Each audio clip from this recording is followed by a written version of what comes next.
అదే RTV app వార్తల్ని క్షణాల్లో చదివే అవకాశం ఉంటుంది. ఒక న్యూస్ పేపర్, ఒక టెలివిజన్ ఛానల్ మీ చేతుల్లో ఎప్పుడూ ఉంటాయి.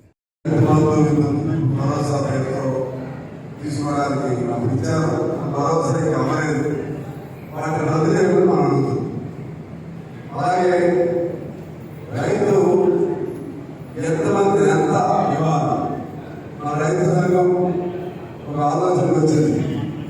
15 ఎకరాలు ఉన్నటువంటి ప్రతి రైతు కూడా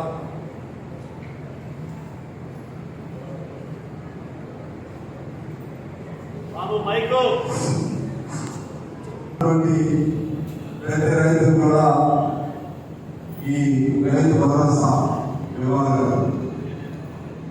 15 ఎకరాల వరకు ఇది మన రైతు సంఘం అయింది.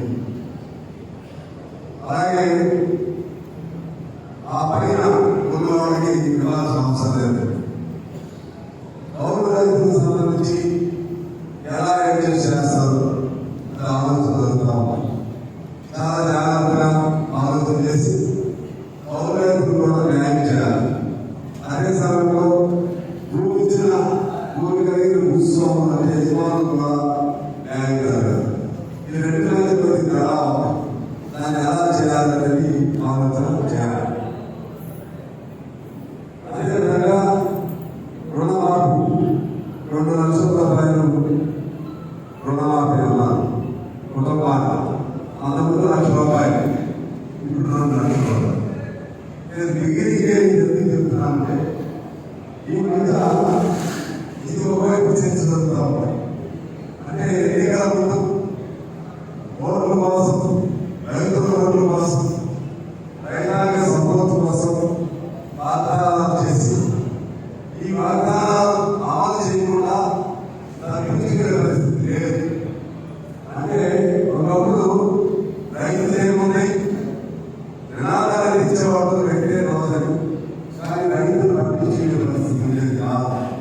ఇవాళ రైతే రాజు అనే అనే నినాదమే కాదు, రైతు దెబ్బకు వాడు మోడీ అయినా వాడి అబ్బాయినా వాడి తాత అయినా దిగి రావాల్సిందే. అందరూ లాగా జగన్మోహన్ రెడ్డి అయినా, చంద్రబాబు అయినా, కేసీఆర్ అయినా, రేవంత్ రెడ్డి అయినా సరే రైతు సంక్షేమం చూడని వాడు ఎవరు కూడా అధికారంలో ఉండే హక్కు లేదు.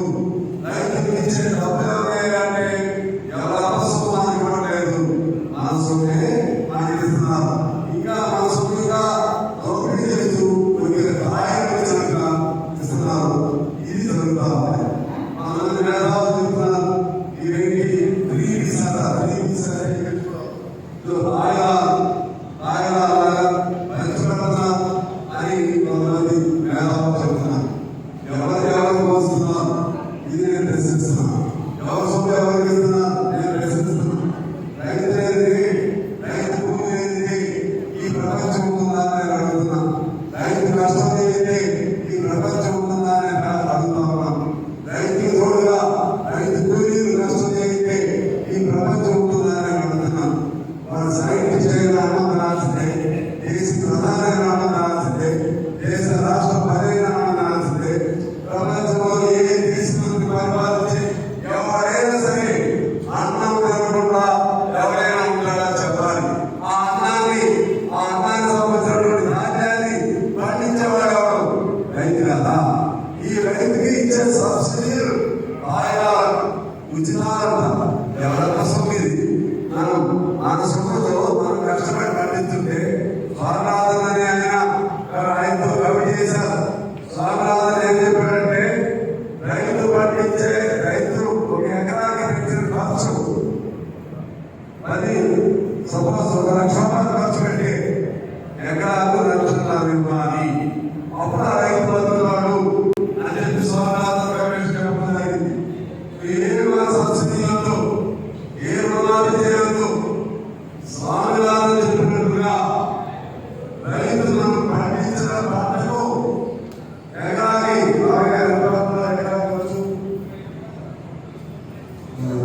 50,000 మనకి 50,000 రావాలి.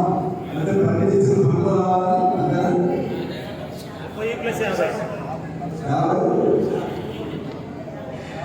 అదే పెట్టుబడికి అంటే ఇది రావాలి, ఇది రావాలి, ఇంకో 50%. అదే 30,000 రావాలి.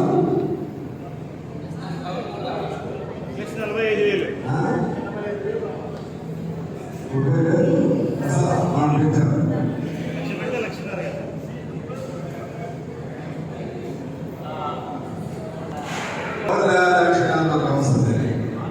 మనం పండించిన పంటకి ఇప్పుడు కొద్దిగా ఇస్తున్నారు, ఇప్పుడు కొద్దిగా గిట్టుబాటు ఇస్తున్నారు. అదేవిధంగా రైతు దెబ్బలకు భయపడినటువంటి వాళ్ళు కొద్దిగా రైతు భరోసాను లేదా రుణమాఫీ పేరుతో కొద్దిగా సాయం చేస్తారు. అయినా రైతు కుటుంబంలో వ్యవసాయం చేసే వారికి ఎవరైనా పిల్లనిస్తున్నారా అని అడుగుతున్నాను. మీకు 20 ఎకరాలున్నా 50 ఎకరాలున్నా ఈ ఇంట్లో బాగపడ్డ వారికి ఎవరైనా పిల్లనిస్తున్నారా? ఇవి మన రైతులు కూడా మన ఆడపిల్లలు కూడా వాడు గౌరవప్రదంగా వ్యవసాయం ఉండి రైతుగా ఉన్నాడు, వాడికి ఆ అబ్బాయి మన అమ్మాయిని ఇస్తామని మనమైనా అనుకుంటున్నామా? వాడు హైదరాబాద్లో ఉండి వాడి 10,000 వచ్చిన ఉపస్థాయి. మరిన్ని వీడియోస్ కోసం ఛానల్ ని సబ్స్క్రైబ్ చేయండి. లేటెస్ట్ అప్డేట్స్ కోసం వాట్సాప్ ఛానల్ ని ఫాలో చేయండి. అండ్ లింక్ డిస్క్రిప్షన్ లో ఉంది.